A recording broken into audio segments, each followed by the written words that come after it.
Ya, Assalamualaikum warahmatullahi wabarakatuh. Nama saya Muhammad Haikal dari kelas 12 IPS 4. Saya akan mempresentasikan tugas PJOK tentang materi pencaksilat.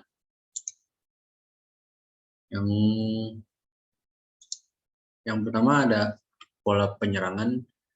Jadi pola penyerangan ini terdiri dari dua jenis, yaitu serangan langsung dan serangan tidak langsung. Serangan langsung dilakukan dengan cara langsung menyerang pada sasaran yang diinginkan, sedangkan serangan tidak langsung dilakukan dengan melakukan gerakan-gerakan awalan untuk mengecoh lawan sehingga posisi lawan berubah dan selanjutnya melakukan serangan pada sasaran. Pola penyerangan adalah merangkaikan teknik-teknik serang, misalnya serangan tangan dilanjutkan serangan tungkai kemudian sapuan. Maka dari itu, untuk bisa merancang pola penyerangan, harus menguasai dulu macam-macam serangan diantaranya. Yang pertama ada serangan tangan, yaitu terdiri dari pukulan depan. Cara melakukannya adalah dengan cara yang pertama, posisi tubuh berdiri kuda-kuda, yaitu salah satu kaki di depan, kaki yang lain di belakang lurus.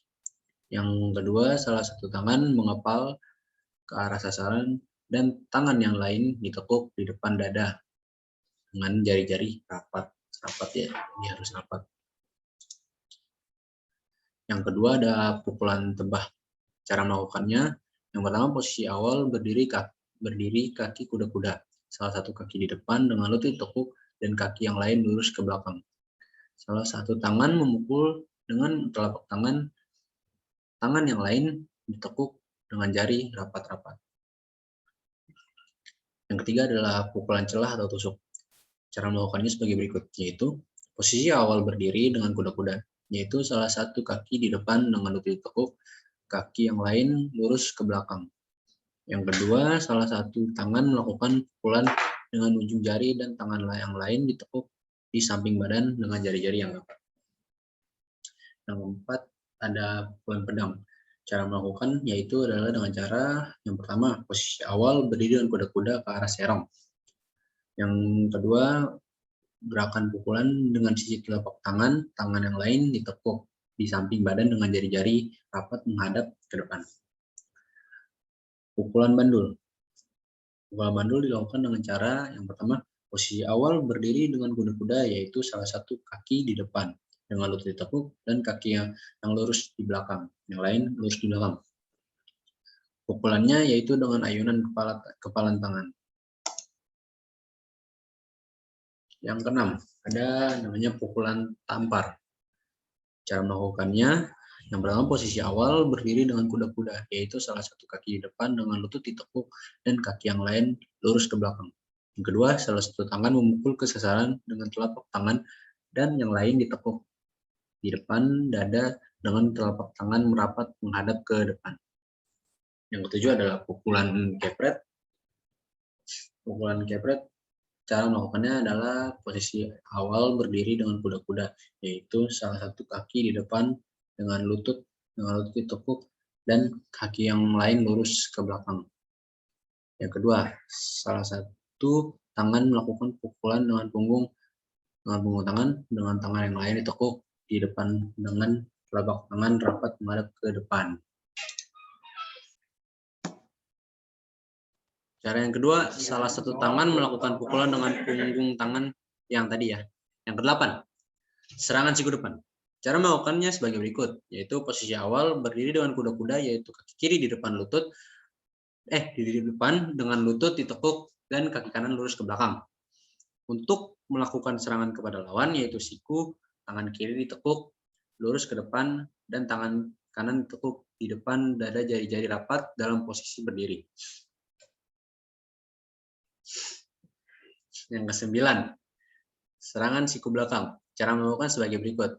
Yang pertama, posisi awal berdiri dengan kaki kiri di belakang dalam keadaan ditekuk dan kaki kanan di depan dengan lutut agak ditekuk.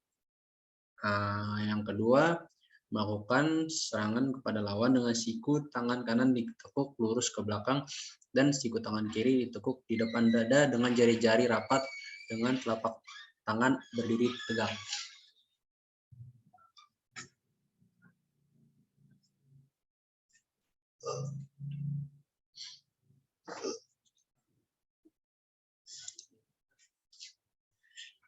Yang ke-10 ada serangan siku serong. Cara melakukan sebagai berikut.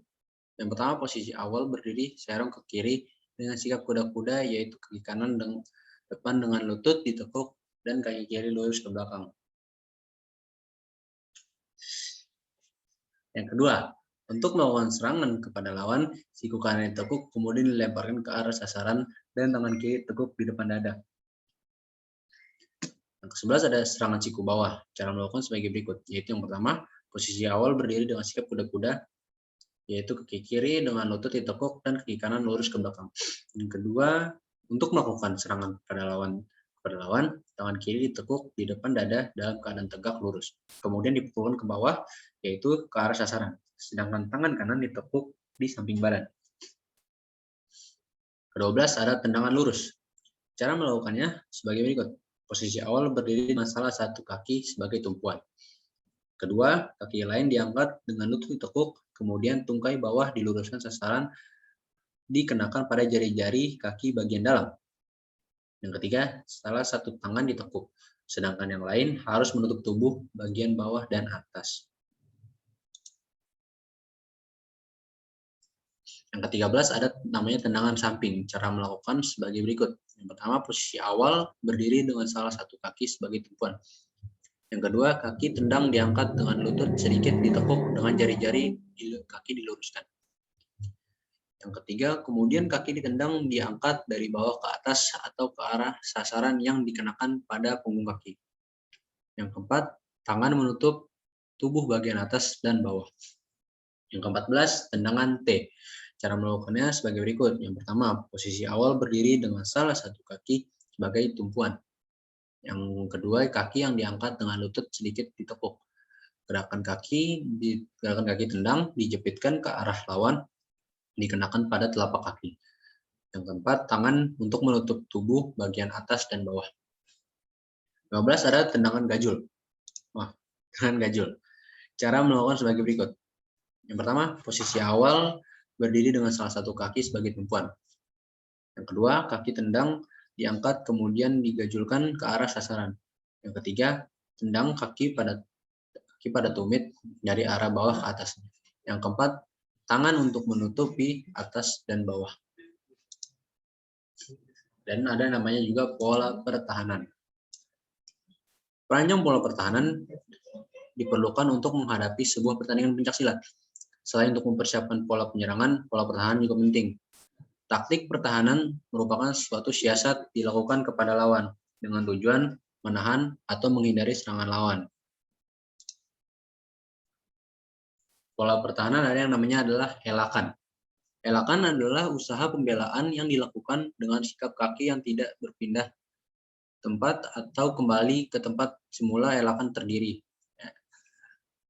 Dan helakan terdiri atas, yang pertama, helakan atas. Caranya adalah mengelakkan diri dari serangan pada bagian sebelah bawah. Yang kedua, mengangkat kedua kaki dengan sikap tungkai ditekuk. Yang ketiga, disertai dengan sikap tubuh dan tangan waspada. Yang keempat, mendarat dengan kaki saling menyusul atau kedua kaki. Kedua adalah helakan bawah. Caranya adalah dengan mengelakkan diri dari serangan pada bagian sebelah atas dan merendahkan diri dengan sikap tungkai ditekuk tanpa memindahkan telapak kaki, disertai dengan sikap tubuh dan tangan waspada. Yang ketiga, ada helakan belakang. Helakan belakang dilakukan dengan cara mengelakkan diri dari serangan lurus depan dan samping.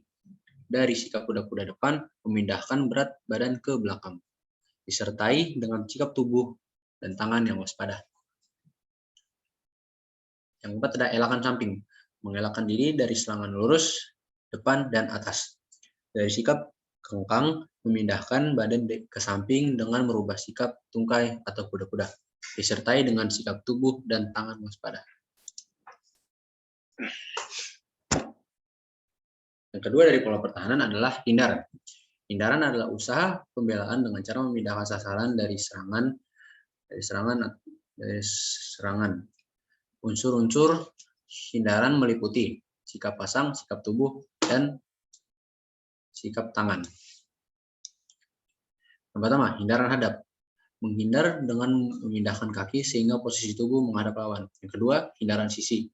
Menghindar dengan memindahkan kaki kanan sehingga posisi tubuh menyamping lawan. Berat badan di sebelah kanan. Yang ketiga, hindaran angkat kaki. Menghindar dengan mengangkat salah satu kaki. Yang keempat, hindaran kaki silang. Menghindar dengan memindahkan kaki kanan secara menyilang ke belakang. C. Tangkapan. Usaha menggagalkan serangan lawan dengan cara menangkap tendangan kaki lawan. D. Tangkisan. Tangkisan adalah usaha pembelaan yang dilakukan dengan cara mengadakan kontak langsung dengan alat serangan yang dilancarkan oleh lawan. Tangkisan langsung bertujuan mengalihkan serangan dari lintasan dan membendung atau menahan serangan. Tangkisan terdiri atas yang pertama, tangkisan satu tangan, yang terdiri dari tangkisan luar, tangkisan dalam, tangkisan atas, tangkisan bawah, tangkisan siku dalam, tangkisan siku dan tangkisan siku luar. E. Taktik bertahan. Bertahan pasif. Bertahan pasif adalah taktik yang dilakukan dengan cara melakukan hindaran atau tangkisan terhadap serangan yang dilakukan lawan. Selanjutnya, melakukan balasan atau counter attack pada lawan. Taktik ini dapat dilakukan dengan sempurna bila pesilat memiliki kecepatan reaksi dan kemampuan koordinasi yang baik. Berikut adalah jenis-jenis taktik pertahanan pasif. Yang pertama, hindaran sambut atau counter attack. Hindaran sambut atau counter attack merupakan salah satu taktik yang dilakukan pesilat dengan cara menunggu lawan melakukan serangan untuk kemudian dibalas dengan menggunakan pukulan maupun tendangan. Taktik tersebut dilakukan pada saat melakukan serangan. Pesilat melakukan hindaran atau tangkisan untuk kemudian melakukan serangan balasan. Taktik tersebut tepat digunakan untuk menghadapi lawan yang memiliki tipe menyerang langsung. Yang B, ada jemputan.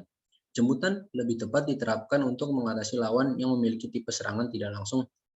Taktik jemputan dapat dilakukan dengan menggunakan teknik pukulan, tendangan, dan jatuhan. Yang ketiga, ada ganjalan. Ganjalan dilakukan dengan menggunakan teknik tendangan T atau samping. Taktik ini dilakukan oleh pesilat yang memiliki kecepatan bergerak yang baik. Taktik ganjalan dilakukan dengan cara menghentikan gerakan lawan pada saat akan melakukan serangan dengan menggunakan tendangan T atau samping. Bertahan aktif. Pada taktik bertahan aktif, ada persamaan dengan gerakan taktik serangan tidak langsung. Perbedaan antara bertahan aktif dengan serangan tidak langsung adalah pada tujuan yang diinginkan. Pada serangan langsung, pesilat melakukan pergerakan untuk mengubah posisi lawan sehingga dapat diserang sesuai dengan yang direncanakan. Sedangkan pada taktik bertahan aktif, pesilat bergerak memancing lawan agar melakukan serangan. Setelah itu, pesilat segera melakukan counter attack atau teknik jatuhan. Untuk melakukan taktik bertahan aktif, pesilat harus memiliki kecepatan gerak dan kecepatan reaksi yang bagus. Taktik bertahan atau taktik bertahan aktif biasanya dilakukan oleh pesilat yang memiliki tipe bantingan yang bagus. Taktik bertahan aktif digunakan untuk menghadapi lawan yang memiliki tipe hindar sambut atau counter attack yang bagus. Teknik pancingan baik dengan menggunakan tangan maupun kaki perlu dilakukan pada saat pesilat menghadapi lawan yang memiliki tipe bertahan. Gerakan yang bisa melatih taktik bertahan aktif yaitu adalah lari jogging karena dapat meningkatkan kelincahan dan kekuatan fisik. Yang kedua ada angkat beban yang dapat meningkatkan massa otot dan kekuatan fisik. Yang ketiga ada lempar tangkap bola dengan ritme, yaitu dapat meningkatkan kelincahan serta refleks yang bagus. Sekian dari saya, bila ada kekurangan mohon maaf. Assalamualaikum warahmatullahi wabarakatuh.